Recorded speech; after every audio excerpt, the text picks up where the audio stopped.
त्रिदलं त्रिगुणाकारं त्रिनेत्रं च त्रिधायुधं त्रिजन्म पापसंहारम्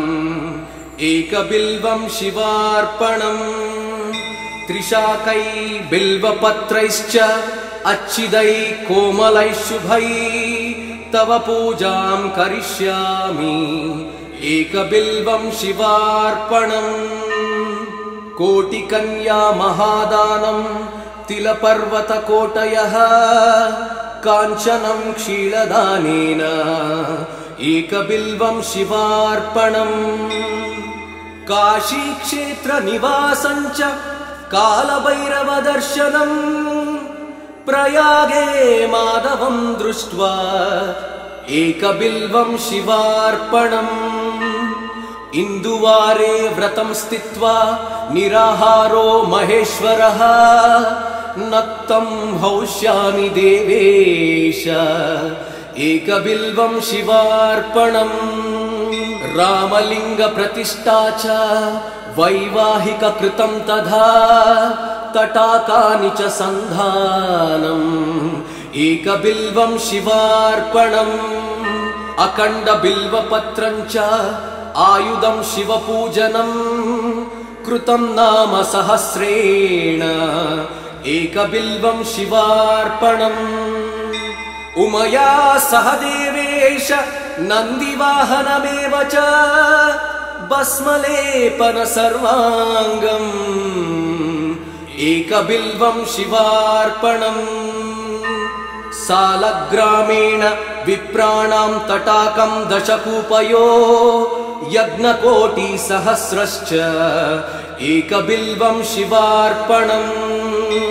दन्तिकोटिसहस्रेषु अश्वमेधशतक्रतौ कोटिकन्या महादानम् एकबिल्वं शिवार्पणम् बिल्वाणां दर्शनं पुण्यं स्पर्शनं पापनाशनम् अघोरपापसंहारम् एकबिल्वं शिवार्पणम् सहस्रवेदपाठेषु ब्रह्मस्थापनमुच्यते अनेकव्रतकोटीनाम् एकबिल्वं शिवार्पणम् अन्नदानसहस्रेषु सहस्रोपनयनं तथा अनेकजन्म पापानि एकबिल्वं शिवार्पणम् बिल्वाष्टकमिदं पुण्यं यः पठेत् शिवसन्निधौ शिवलोकमवाप्नोति एकबिल्वं शिवार्पणम्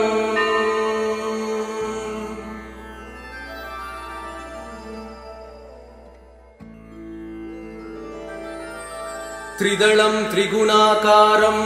त्रिनेत्रं च त्रिधायुधं त्रिजन्म पापसंहारम् एकबिल्वं शिवार्पणम् त्रिशाकै बिल्वपत्रैश्च अच्छिदै कोमलै शुभै तव पूजां करिष्यामि एकबिल्वं शिवार्पणम् कोटिकन्या महादानं तिलपर्वतकोटयः काञ्चनं क्षीरदानेन एकबिल्वं शिवार्पणम् काशीक्षेत्रनिवासं च कालभैरवदर्शनम् प्रयागे माधवं दृष्ट्वा एकबिल्वं शिवार्पणम् इन्दुवारे व्रतं स्थित्वा निराहारो महेश्वरः नक्तं हौष्यामि देवेश एकबिल्वं शिवार्पणम् रामलिङ्गप्रतिष्ठा च वैवाहिककृतं तथा तटाकानि च सन्धानम् एकबिल्वं शिवार्पणम् अखण्डबिल्वपत्रं च आयुधं शिवपूजनम् कृतं नाम सहस्रेण एकबिल्वं शिवार्पणम् उमया सह देवेश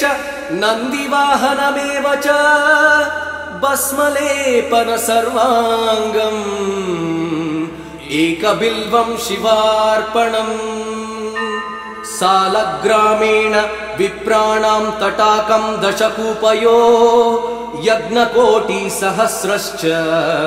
एकबिल्वं शिवार्पणम् दन्तिकोटिसहस्रेषु अश्वमेधशतक्रतौ कोटिकन्या महादानम् एकबिल्वं शिवार्पणम् बिल्वाणां दर्शनं पुण्यं स्पर्शनं पापनाशनम् अघोरपापसंहारम् एकबिल्वं शिवार्पणम् सहस्रवेदपाठेषु ब्रह्मस्थापनमुच्यते अनेकव्रतकोटीनाम् एकबिल्वं शिवार्पणम् अन्नदानसहस्रेषु सहस्रोपनयनं तथा अनेकजन्मपापानि एकबिल्वं शिवार्पणम् बिल्वाष्टकमिदं पुण्यं यः पठेत् शिवसन्निधौ शिवलोकमवाप्नोति एकबिल्वं शिवार्पणम्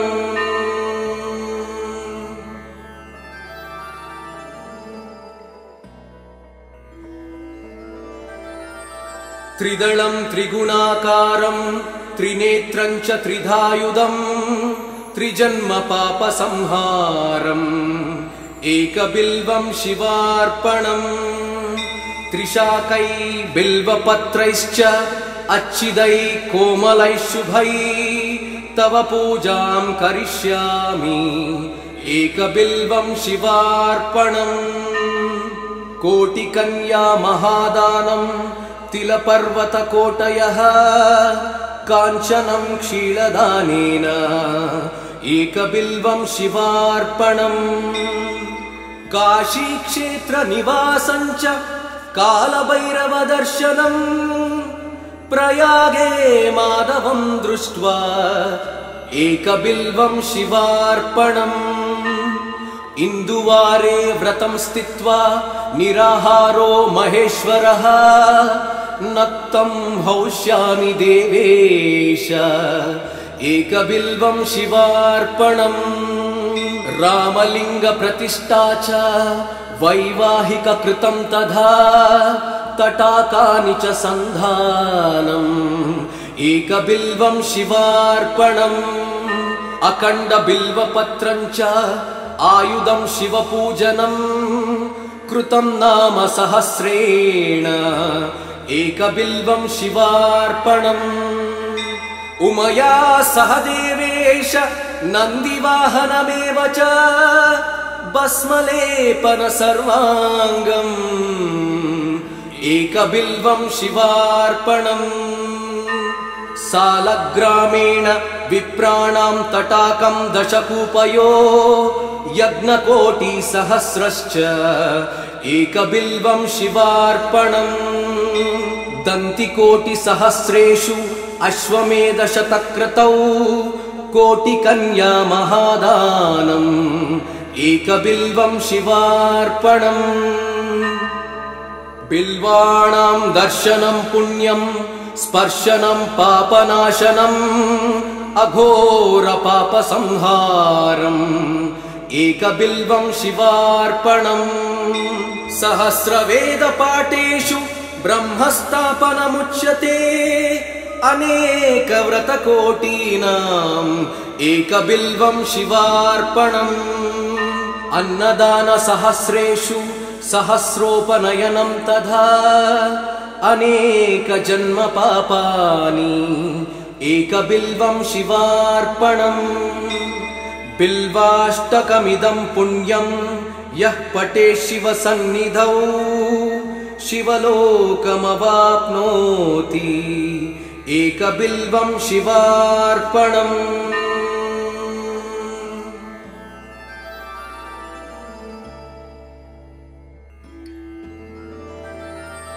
त्रिदलं त्रिगुणाकारं त्रिनेत्रं च त्रिधायुधं त्रिजन्मपापसंहारम् एकबिल्वं शिवार्पणम् त्रिशाकै बिल्वपत्रैश्च अच्छिदै कोमलैः शुभै तव पूजां करिष्यामि एकबिल्वं शिवार्पणम् कोटिकन्या महादानं तिलपर्वतकोटयः काञ्चनं क्षीरदानेन एकबिल्वं शिवार्पणम् काशीक्षेत्रनिवासं च कालभैरवदर्शनम् प्रयागे माधवं दृष्ट्वा एकबिल्वं शिवार्पणम् इन्दुवारे व्रतं स्थित्वा निराहारो महेश्वरः नक्तं हौष्यामि देवेश एकबिल्वं शिवार्पणम् रामलिङ्गप्रतिष्ठा च वैवाहिककृतं तथा तटाकानि च सन्धानम् एकबिल्वं शिवार्पणम् अखण्डबिल्वपत्रं च आयुधं शिवपूजनम् कृतं नाम सहस्रेण एकबिल्वं शिवार्पणम् उमया सह देवेश नन्दिवाहनमेव च भस्मलेपन सर्वाङ्गम् एकबिल्वं शिवार्पणम् सालग्रामेण विप्राणां तटाकं दशकूपयो यज्ञकोटिसहस्रश्च एकबिल्वं शिवार्पणम् दन्तिकोटिसहस्रेषु अश्वमेधशतक्रतौ कोटिकन्या महादानम् एकबिल्वं शिवार्पणम् बिल्वाणां दर्शनं पुण्यं स्पर्शनं पापनाशनम् अघोरपापसंहारम् एकबिल्वं शिवार्पणम् सहस्रवेदपाठेषु ब्रह्मस्थापनमुच्यते अनेकव्रतकोटीनाम् एकबिल्वं शिवार्पणम् अन्नदानसहस्रेषु सहस्रोपनयनं तथा अनेकजन्मपापानि एकबिल्वं शिवार्पणम् बिल्वाष्टकमिदं पुण्यं यः पठेत् शिवसन्निधौ शिवलोकमवाप्नोति एकबिल्वं शिवार्पणम्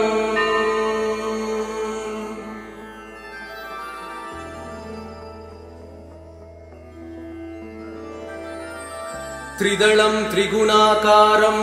त्रिनेत्रं च त्रिधायुधं त्रिजन्मपापसंहारम् एकबिल्वं शिवार्पणम् त्रिशाकै बिल्वपत्रैश्च अच्छिदै कोमलै शुभै तव पूजां करिष्यामि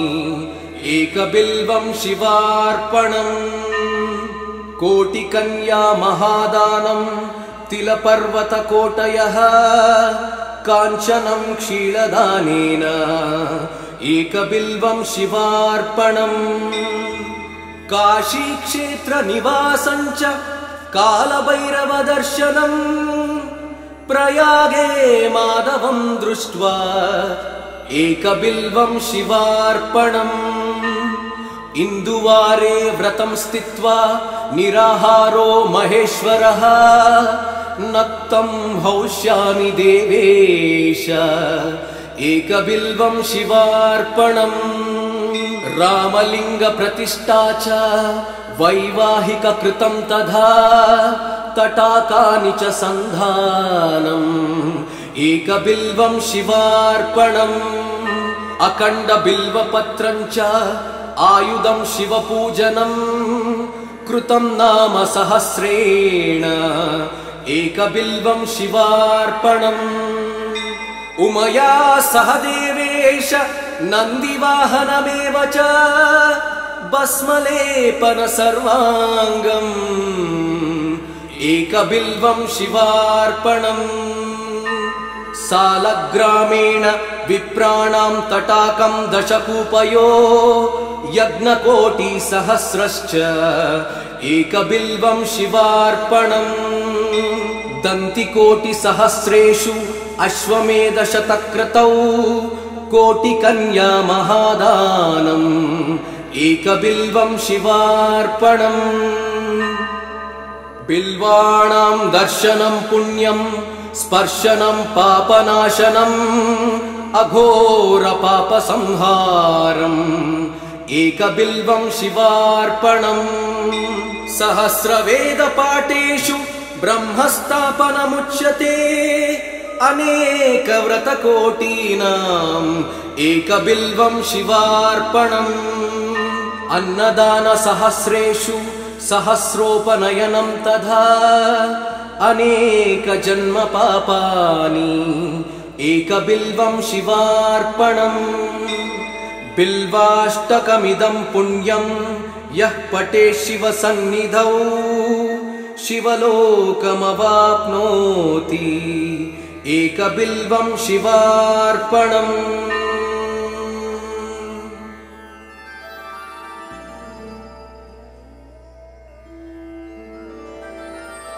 त्रिदलं त्रिगुणाकारं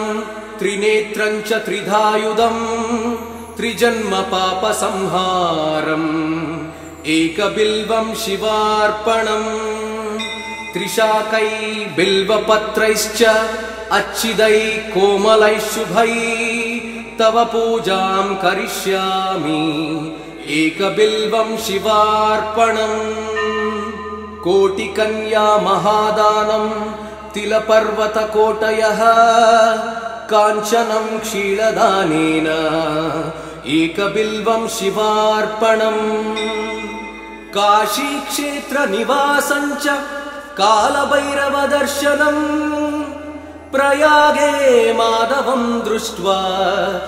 एकबिल्वं शिवार्पणम् इन्दुवारे व्रतं स्थित्वा निराहारो महेश्वरः नक्तं हौष्यामि देवेश एकबिल्वं शिवार्पणम् रामलिङ्गप्रतिष्ठा च वैवाहिककृतं तथा तटाकानि च सन्धानम्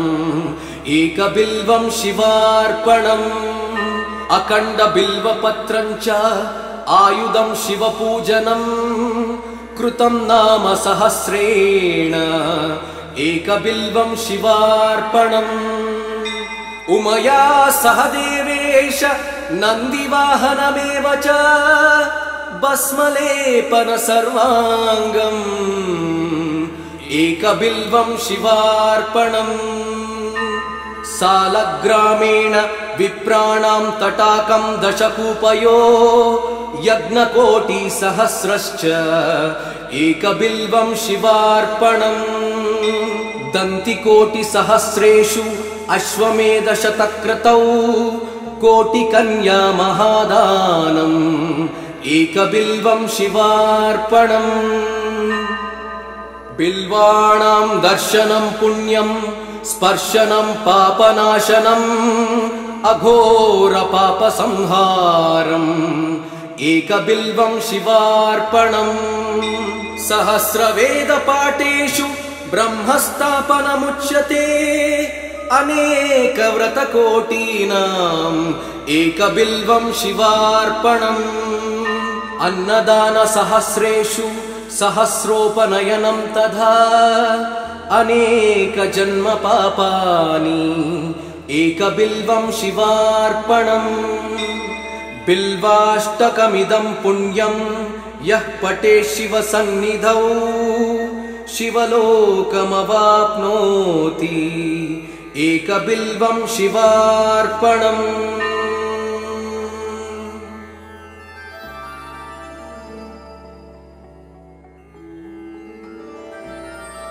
त्रिदलं त्रिगुणाकारं त्रिनेत्रं च त्रिधायुधम् त्रिजन्म पापसंहारम् एकबिल्वं शिवार्पणम् त्रिशाकै बिल्वपत्रैश्च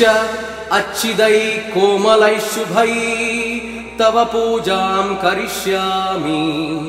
एकबिल्वं शिवार्पणम् कोटिकन्या महादानम् तिलपर्वतकोटयः काञ्चनं क्षीरदानेन एकबिल्वं शिवार्पणम् काशीक्षेत्रनिवासं च कालभैरवदर्शनम् प्रयागे माधवं दृष्ट्वा एकबिल्वं शिवार्पणम् इन्दुवारे व्रतं स्थित्वा निराहारो महेश्वरः नक्तं हौष्यामि देवेश एकबिल्वं शिवार्पणम् रामलिंग प्रतिष्ठा च वैवाहिक कृतं तथा तटाकानि च सन्धानम् एकबिल्वं शिवार्पणम् अखण्ड बिल्वपत्रं च आयुधं शिवपूजनम् कृतं नाम सहस्रेण एकबिल्वं शिवार्पणम्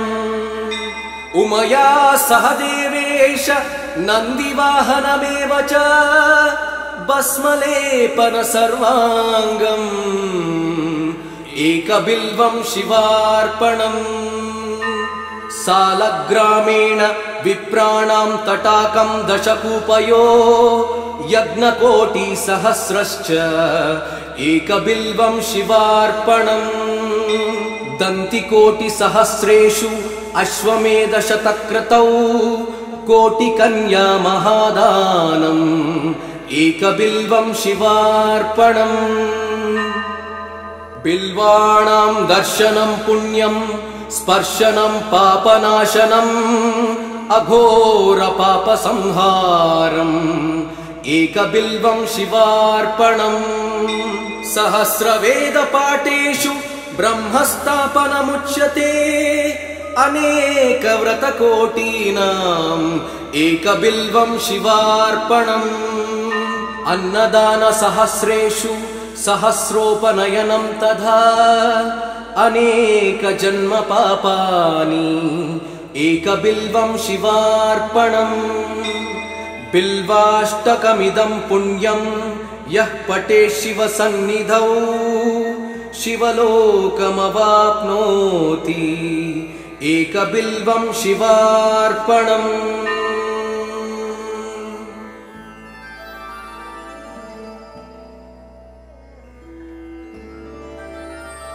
त्रिदलं त्रिगुणाकारं त्रिनेत्रं च त्रिधायुधं त्रिजन्म पापसंहारम् एकबिल्वं शिवार्पणम् त्रिशाकै बिल्वपत्रैश्च अच्छिदै कोमलै शुभै तव पूजां करिष्यामि एकबिल्वं शिवार्पणम् कोटिकन्या महादानं तिलपर्वतकोटयः काञ्चनं क्षीरदानेन एकबिल्वं शिवार्पणम् काशीक्षेत्रनिवासं च कालभैरवदर्शनम् प्रयागे माधवं दृष्ट्वा एकबिल्वं शिवार्पणम् इन्दुवारे व्रतं स्थित्वा निराहारो महेश्वरः नक्तं हौष्यामि देवेश एकबिल्वं शिवार्पणम् रामलिंग प्रतिष्ठा च वैवाहिक कृतं तथा तटाकानि च सन्धानम् एकबिल्वं शिवार्पणम् अखण्ड बिल्वपत्रं च आयुधं शिवपूजनम् कृतं नाम सहस्रेण एकबिल्वं शिवार्पणम् उमया सह देवेश नन्दिवाहनमेव च भस्मलेपन सर्वाङ्गम् एकबिल्वं शिवार्पणम् सालग्रामेण विप्राणां तटाकं दशकूपयो यज्ञकोटिसहस्रश्च एकबिल्वं शिवार्पणम् दन्तिकोटिसहस्रेषु अश्वमेधशतक्रतौ कोटिकन्या महादानम् एकबिल्वं शिवार्पणम् बिल्वाणां दर्शनं पुण्यं स्पर्शनं पापनाशनम् अघोरपापसंहारम् एकबिल्वं शिवार्पणम् सहस्रवेदपाठेषु ब्रह्मस्थापनमुच्यते अनेकव्रतकोटीनाम् एकबिल्वं शिवार्पणम् अन्नदानसहस्रेषु सहस्रोपनयनं तथा अनेकजन्मपापानि एकबिल्वं शिवार्पणम् बिल्वाष्टकमिदं पुण्यं यः पठेत् शिवसन्निधौ शिवलोकमवाप्नोति एकबिल्वं शिवार्पणम्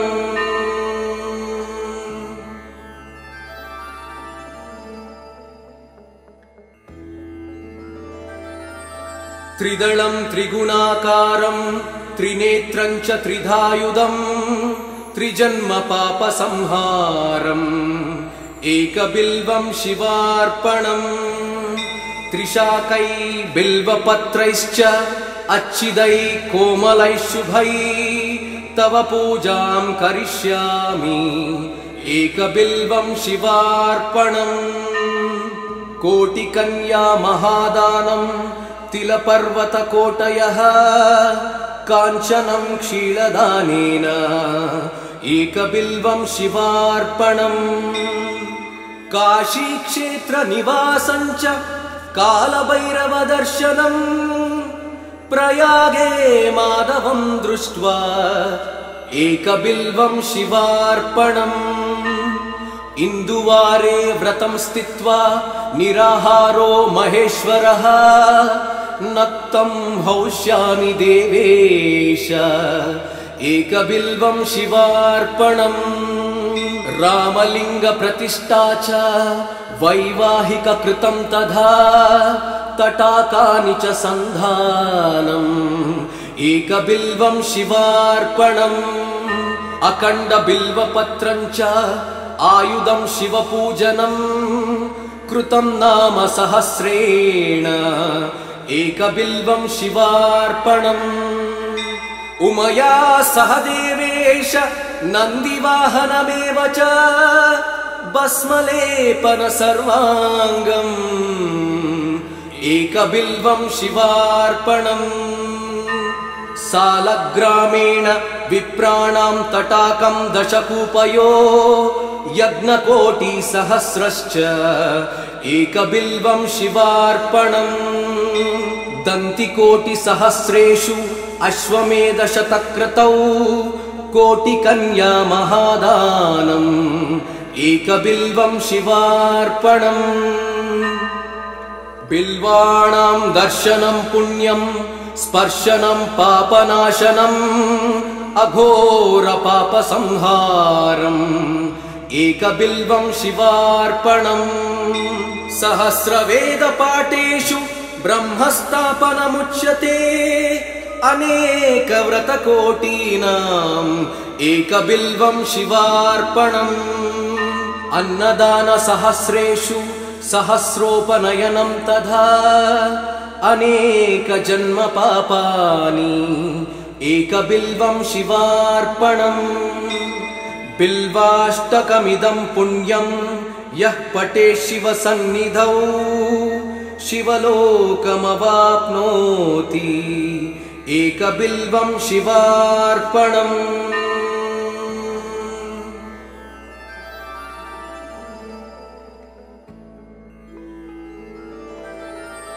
त्रिदलं त्रिगुणाकारं त्रिनेत्रं च त्रिधायुधम् त्रिजन्मपापसंहारम्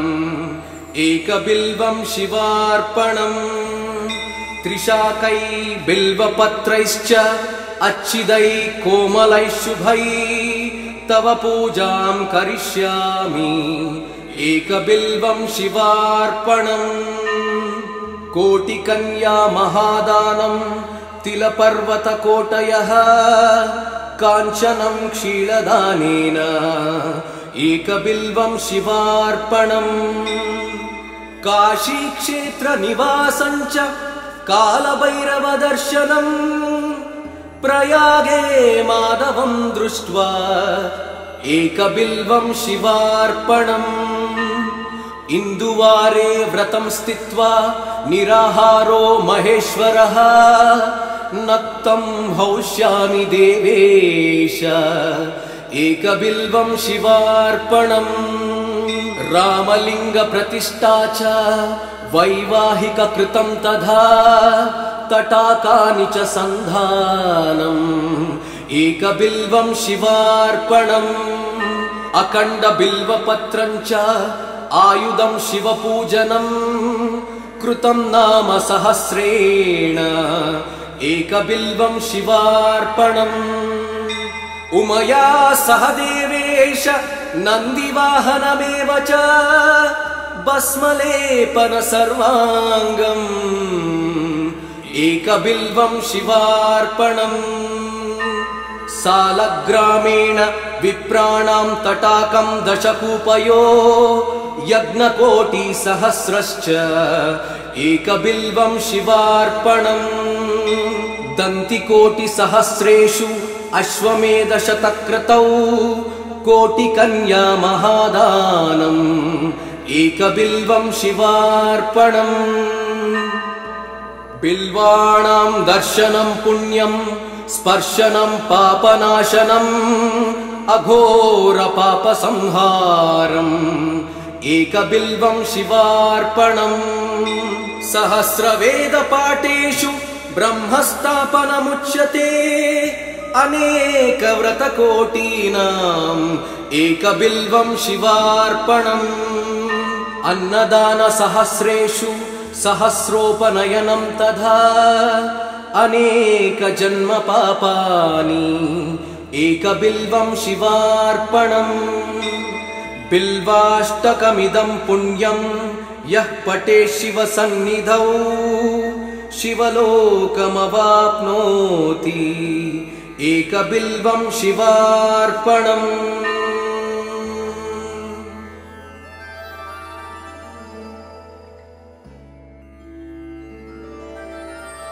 त्रिदलं त्रिगुणाकारं त्रिनेत्रं च त्रिधायुधम् त्रिजन्म पापसंहारम् एकबिल्वं शिवार्पणम् त्रिशाकै बिल्वपत्रैश्च अच्छिदै कोमलै शुभै तव पूजां करिष्यामि एकबिल्वं शिवार्पणम् कोटिकन्या महादानं तिलपर्वतकोटयः काञ्चनं क्षीरदानेन एकबिल्वं शिवार्पणम् काशीक्षेत्रनिवासं च कालभैरवदर्शनम् प्रयागे माधवं दृष्ट्वा एकबिल्वं शिवार्पणम् इन्दुवारे व्रतं स्थित्वा निराहारो महेश्वरः नक्तं हौष्यामि देवेश एकबिल्वं शिवार्पणम् रामलिंग प्रतिष्ठा च वैवाहिक कृतं तथा तटाकानि च सन्धानम् एकबिल्वं शिवार्पणम् अखण्ड बिल्वपत्रं च आयुधं शिवपूजनम् कृतं नाम सहस्रेण एकबिल्वं शिवार्पणम् उमया सह देवेश नन्दिवाहनमेव च भस्मलेपन सर्वाङ्गम् एकबिल्वं शिवार्पणम् सालग्रामेण विप्राणां तटाकं दशकूपयो यज्ञकोटिसहस्रश्च एकबिल्वं शिवार्पणम् दन्तिकोटिसहस्रेषु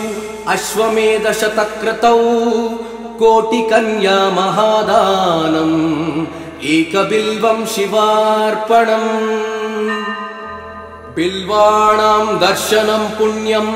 स्पर्शनं पापनाशनम् अघोर पापसंहारम् एकबिल्वं शिवार्पणम् सहस्रवेदपाठेषु ब्रह्मस्थापनमुच्यते अनेकव्रतकोटीनाम् एकबिल्वं शिवार्पणम् अन्नदानसहस्रेषु सहस्रोपनयनं तथा अनेकजन्मपापानि एकबिल्वं शिवार्पणम् बिल्वाष्टकमिदं पुण्यं यः पठेत् शिवसन्निधौ शिवलोकमवाप्नोति एकबिल्वं शिवार्पणम्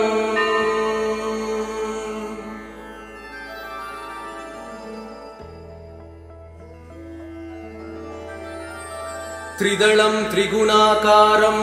त्रिनेत्रं च त्रिधायुधं त्रिजन्मपापसंहारम् एकबिल्वं शिवार्पणम् त्रिशाकै बिल्वपत्रैश्च अच्छिदै कोमलै शुभै तव पूजां करिष्यामि एकबिल्वं शिवार्पणम् कोटिकन्या महादानं तिलपर्वतकोटयः काञ्चनं क्षीरदानेन एकबिल्वं शिवार्पणम् काशीक्षेत्रनिवासं च कालभैरवदर्शनम् प्रयागे माधवं दृष्ट्वा एकबिल्वं शिवार्पणम् इन्दुवारे व्रतं स्थित्वा निराहारो महेश्वरः नक्तं हौष्यामि देवेश एकबिल्वं शिवार्पणम् रामलिङ्गप्रतिष्ठा च वैवाहिककृतं तथा तटाकानि च सन्धानम् एकबिल्वं शिवार्पणम् अखण्डबिल्वपत्रं च आयुधं शिवपूजनं कृतं नाम सहस्रेण एकबिल्वं शिवार्पणम् उमया सह देवेश नन्दिवाहनमेव च भस्मलेपन सर्वाङ्गम् एकबिल्वं शिवार्पणम् सालग्रामेण विप्राणां तटाकं दशकूपयो यज्ञकोटिसहस्रश्च एकबिल्वं शिवार्पणम् दन्तिकोटिसहस्रेषु अश्वमेधशतक्रतौ कोटिकन्या महादानम् एकबिल्वं शिवार्पणम् बिल्वाणां दर्शनं पुण्यं स्पर्शनं पापनाशनम् अघोरपापसंहारम् एकबिल्वं शिवार्पणम् सहस्रवेदपाठेषु ब्रह्मस्थापनमुच्यते अनेकव्रतकोटीनाम् एकबिल्वं शिवार्पणम् अन्नदानसहस्रेषु सहस्रोपनयनं तथा अनेकजन्मपापानि एकबिल्वं शिवार्पणम् बिल्वाष्टकमिदं पुण्यं यः पठेत् शिवसन्निधौ शिवलोकमवाप्नोति एकबिल्वं शिवार्पणम्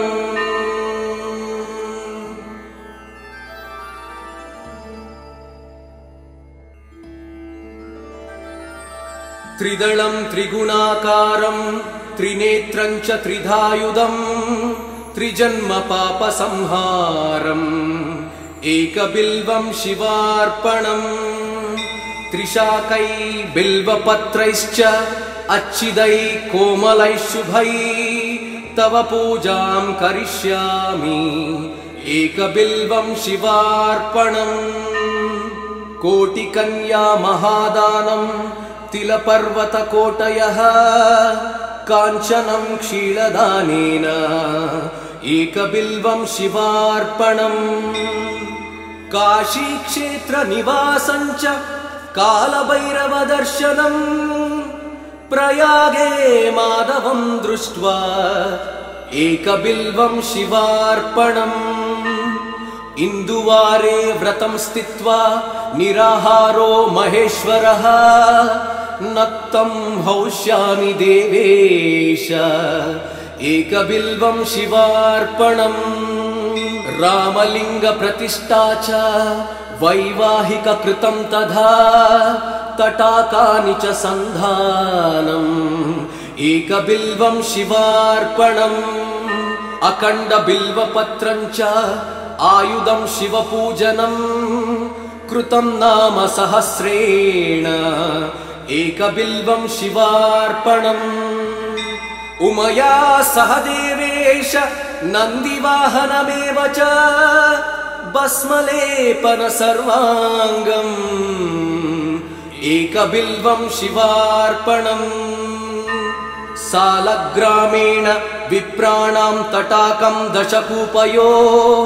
यज्ञकोटिसहस्रश्च एकबिल्वं शिवार्पणम् दन्तिकोटिसहस्रेषु अश्वमेधशतक्रतौ कोटिकन्या महादानम् एकबिल्वं शिवार्पणम् बिल्वाणां दर्शनं पुण्यं स्पर्शनं पापनाशनम् अघोरपापसंहारम् एकबिल्वं शिवार्पणम् सहस्रवेदपाठेषु ब्रह्मस्थापनमुच्यते अनेकव्रतकोटीनाम् एकबिल्वं शिवार्पणम् अन्नदानसहस्रेषु सहस्रोपनयनं तथा अनेकजन्मपापानि एकबिल्वं शिवार्पणम् बिल्वाष्टकमिदं पुण्यं यः पठेत् शिवसन्निधौ शिवलोकमवाप्नोति एकबिल्वं शिवार्पणम्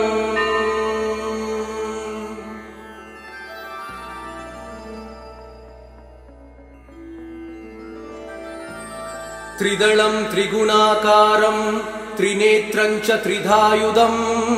त्रिजन्मपापसंहारम् एकबिल्वं शिवार्पणम् त्रिशाकै बिल्वपत्रैश्च अच्छिदै कोमलै शुभै तव पूजां करिष्यामि एकबिल्वं शिवार्पणम् कोटिकन्या महादानं तिलपर्वतकोटयः काञ्चनं क्षीरदानेन एकबिल्वं शिवार्पणम्